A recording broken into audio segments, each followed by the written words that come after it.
DD care চ্যানেলে সবাইকে স্বাগত। নমস্কার। আজকে আমি মদ ছাড়ানোর ব্যাপারে কিছু বলছি। আজকাল প্রত্যেকটি বাড়িতে কেউ না কেউ মদ খাচ্ছে। এই নিয়ে সব সময় অশান্তি লেগেই আছে, মারপিট লেগেই আছে, সুখ শান্তি সংসারের মধ্যে নেই। এমনকি ডিভোর্স পর্যন্ত হামেশাই এখন হচ্ছে। তাই এর থেকে বাঁচতে আমি একটা ঘরোয়া চিকিৎসার কথা বলবো। সেটা যদি আপনারা ফলো করেন, অতি অবশ্যই মদ তারা প্রত্যেকেই ছাড়বে।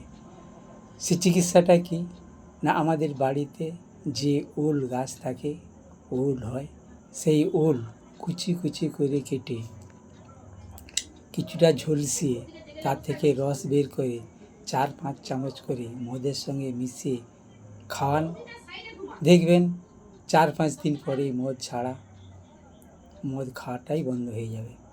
এটা যদি না করতে পারেন, ওই ওলকে ঝলসিয়ে চাট বানিয়ে যদি খাওয়াতে পারেন বা খেয়ে থাকে, তাহলে ওই একই কাজ হবে। পরীক্ষামূলকভাবে খাইয়ে দেখুন, দেখবেন প্রচুর উপকৃত হচ্ছে এবং ফলও পাচ্ছেন। মদ আর জীবনে সে ছুঁইবে না। নমস্কার।